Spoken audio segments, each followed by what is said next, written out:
কোচবিহার পঞ্চানন বর্মা ইউনিভার্সিটির যে সমস্ত দ্বিতীয় সেমিস্টারের ছাত্রছাত্রীরা প্রথম সেমিস্টারের রেজাল্টগুলিকে পিপিআর এবং পিপিএসের জন্য আবেদন করতে চাও, আজকের এই ভিডিওটি তোমাদের জন্য। কারণ আজকের এই ভিডিওটিতে আমরা বিস্তারিত আলোচনা করব যে মোবাইলের মাধ্যমে কিভাবে কোন সাবজেক্টগুলিকে পিপিআর এবং পিপিএসের জন্য আমরা আবেদন করতে পারছি। সম্পূর্ণ প্রসেস আজকের এই ভিডিওটিতে থাকবে। সুতরাং আজকের এই ভিডিওটি কিন্তু তোমাদের জন্য খুবই গুরুত্বপূর্ণ। আজকের এই ভিডিওটি শুরু থেকে শেষ পর্যন্ত দেখতে পারলে তোমরাও কিন্তু নিজেদের মোবাইল ফোনে নিজেদের পছন্দের সাবজেক্টটিকে পিপিআর এবং পিপিএসের জন্য কিন্তু আবেদন করতে পারবে নিজেদের মোবাইল ফোনে। তো যাই হোক, শুরু করছি আমাদের আজকের এই স্পেশাল ভিডিওটি। সর্বপ্রথমে আমরা আমাদের মোবাইলের ক্রোম ব্রাউজারটাকে ওপেন করে নেব এবং সার্চ বারে সার্চ করব cbpbu.net লিখে। এটা লিখে সার্চ করার সঙ্গে সঙ্গে আমাদের সামনে এরকম একটা ইন্টারফেস চলে আসবে এবং এখানে দেখো মার্কিং করে দিচ্ছি তোমাদের সামনে, এখানে লেখা রয়েছে ফর্মস। তো এই ফর্মস অপশনে আমাদের কিন্তু ক্লিক করতে হচ্ছে। এই ফর্মস অপশনে আমরা যখনই ক্লিক করব আমাদের সামনে কিন্তু লেটেস্ট ফর্মসগুলো চলে আসবে। তার মধ্যে আমরা যেহেতু প্রথম সেমিস্টারের বিষয়টাকে আমরা রিভিউ করব, এখানে দেখো লেখাই রয়েছে NCCF সেমিস্টার 1 রিভিউ ফর্মস। তো আমরা এখানে কিন্তু ক্লিক করব। এখানে ক্লিক করার সঙ্গে সঙ্গে পরবর্তী পেজ কিন্তু আমাদের সামনে চলে আসবে। এখানে কিন্তু লেখা রয়েছে দেখো এন্টার ইওর রোল নম্বর। তো রোল নম্বর দিয়ে কিন্তু আমরা আমাদের যে পিপিআর এবং পিপিএস তার জন্য কিন্তু আবেদন করতে পারবো। এখানে কিন্তু আমাদের রোল নম্বরটাকে প্রদান করা হচ্ছে বা প্রদান করতে হবে। তারপরে এখানে লেখা রয়েছে সেমিস্টার 1 রোল নম্বর দিয়ে সেমিস্টার 1-এ ক্লিক করার সঙ্গে সঙ্গে আমাদের সামনে সম্পূর্ণ ইন্টারফেস কিন্তু চলে আসবে। তো আমরা যথারীতি এখানে রোল নম্বরটাকে লিখব। তো রোল নম্বরটা তোমাদের নিজস্ব রোল নম্বর তোমরা এখানে লিখে দেবে। আমি একটা রোল নম্বর কিন্তু এখানে লিখে দিলাম। লিখে দেওয়ার সঙ্গে সঙ্গে এখানে যেহেতু আমাদের ছিল যে সেমিস্টার 1-এর, আমরা এখানে রোল নম্বরটা লেখার সঙ্গে সঙ্গে দেখো আমাদের কিন্তু রোল নম্বরটা লেখা হয়ে গেছে, যেমনটা তোমরা দেখতে পাচ্ছ। তারপরে আমাদের এই সেমিস্টার 1-এর যে বাটনটা এখানে কিন্তু ক্লিক করতে হচ্ছে। এখানে ক্লিক করার সঙ্গে সঙ্গেই আমাদের সামনে আমাদের রেজাল্টটা কিন্তু শো করাবে। এবার দেখো রেজাল্টটা শো করাচ্ছে, যেমনটা তোমরা দেখতে পাচ্ছ।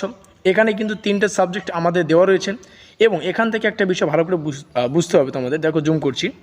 তো যে এখান থেকে যে বিষয়টা ভালো করে বোঝার, এখানে যে সমস্ত সাবজেক্টগুলি রয়েছে দেখো, একটা সংস্কৃত রয়েছে, মাইনর ফিলোসফি রয়েছে, সোশ্যোলজি রয়েছে, আর AEC বাংলা পেপারটা রয়েছে। তো এখানে মেজরে সংস্কৃত, মাইনরে সোশ্যোলজি এবং AEC-তে বেঙ্গলি রয়েছে। আমরা চাইলে কিন্তু এই 3টা পেপারকেই যে কোনোর জন্য আবেদন করতে পারি। প্রত্যেকের ক্ষেত্রে কিন্তু একই পেপার নাও থাকতে পারে। আমি যদি তোমাদের সামনে শেয়ার করতে চাই, দেখো এখানে আমরা যদি ক্লিক করি, এখানে এক সাইডে কিন্তু লেখা থাকবে পিপিআর। আমরা এই সাবজেক্টটাকে অর্থাৎ মেজর কোর্সের সংস্কৃত সাবজেক্টটাকে পিপিআর বা পিপিএসের জন্য কিন্তু আবেদন করব। তো এখানে জাস্ট ক্লিক করব, সাবজেক্টের সোজাসুজি বা ডাইরেক্ট এদিকে এসে এখানে আমাদের ক্লিক করতে হচ্ছে। এখানে ক্লিক করলে আমাদের সামনে চলে আসবে আমরা এই সাবজেক্টটাকে পিপিআরের জন্য আবেদন করতে পারবো নাকি পিপিএসের জন্য। কোনো ক্ষেত্রে কিন্তু শুধুমাত্র একটা অপশনই সেন্ড বা দেখাবে, ঠিক আছে, দেখাতে পারে। তো এখানে আমরা দুটো অপশনই কিন্তু আমাদের সামনে রয়েছে। তোমরা তোমাদের প্রয়োজন অনুযায়ী তোমরা দেবে। তোমাদের সামনে একটু শেয়ার করতে চাই। দেখো পিপিআরে যদি আমরা ফর্মটাকে অ্যাপ্লাই করি, পিপিআর কথার অর্থ হচ্ছে কি, আমাদের সম্পূর্ণ খাতাটাকে কিন্তু খুঁটিয়ে দেখা হবে। আর আমরা যদি পিপিএসের জন্য আবেদন করি, পিপিএস কথার অর্থ হচ্ছে আমাদের শুধুমাত্র নম্বরগুলিকে ভালো করে যোগ করবে, ঠিক আছে। মানে নম্বর, মনে করো 1 দাগের প্রশ্নটিতে 5 নম্বর দেওয়া হয়েছে, 2 দাগের প্রশ্নটিতে 3 নম্বর দেওয়া হয়েছে। তো এই যে নম্বরগুলি কিন্তু পুনরায় যোগ করা হবে। এটা হচ্ছে পিপিএস কথার অর্থ হচ্ছে। তো আমরা এটা পিপিআর করতে চাই, তাহলে আমরা পিপিআরে লিখে দেব। আমরা চাইলে কিন্তু প্রত্যেকটা সাবজেক্টকে পিপিআর এবং পিপিএসের জন্য কিন্তু আমরা এভাবেই কিন্তু করতে পারি।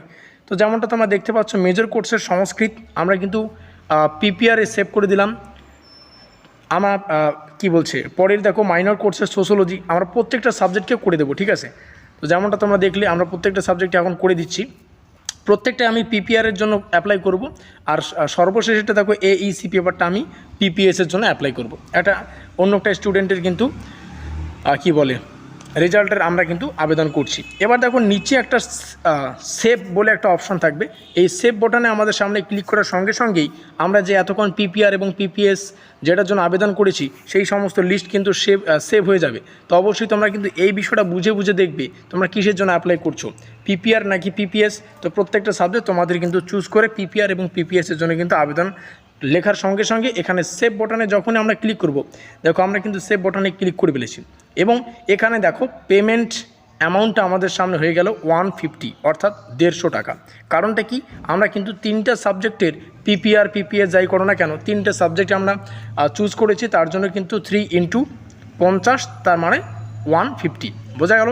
একটা সাবজেক্টের জন্য কিন্তু 50 টাকা করে নেওয়া হচ্ছে। এবার আমরা এখানে যে কোনো বিষয়ে আমরা কিন্তু চাইলে কিন্তু আমাদের কার্ড, ডেবিট কার্ড দিতে পারে, রুপে মানে ফোনপে নম্বর, যে কোনো বিষয় কিন্তু আমরা এখান থেকে দিতে পারি। তো এখানে কিন্তু মেক পেমেন্ট রয়েছে, এখানে ক্লিক করার সঙ্গে সঙ্গে আমাদের সম্পূর্ণ বিস্তারিত কিন্তু তথ্য চলে আসবে। এবং মেক পেমেন্ট এখানে শিওর অপশানে ক্লিক করার সঙ্গে সঙ্গে আমাদের পরের একটা ইন্টারফেস চলে আসবে, যেই ইন্টারফেসটা তোমরা কিন্তু প্রিন্ট আউট করে বার করবে। তো আমরা এখানে মেক পেমেন্ট করব না, কারণ যেই স্টুডেন্টটা সে কিন্তু চাচ্ছে না যে আমরা তার পিপিআর বা পিপিএসের জন্য আবেদন করি। সম্পূর্ণ প্রসেসটাই তোমাদের সামনে তুলে ধরার কথা ছিল, তার জন্যই কিন্তু তুলে ধরলাম। তোমরা অবশ্যই মেক পেমেন্টে ক্লিক করার সঙ্গে সঙ্গে আরেকটা নতুন পেজে তোমাদের ট্রান্সফার করে দেবে, সেই পেজটা কিন্তু অবশ্যই প্রিন্ট আউট করে নেবে। বোঝাতে পারলাম আশা করি। তো এই হচ্ছে বিস্তারিত তথ্য, কীভাবে তোমরা বিস্তারিত প্রসেস। ভিডিওটি ভালো লাগলে অবশ্যই লাইক করে দিও, বন্ধুদের কাছে শেয়ার করে দিও। আমাদের আজকের এই স্পেশাল ভিডিওটি এই পর্যন্তই।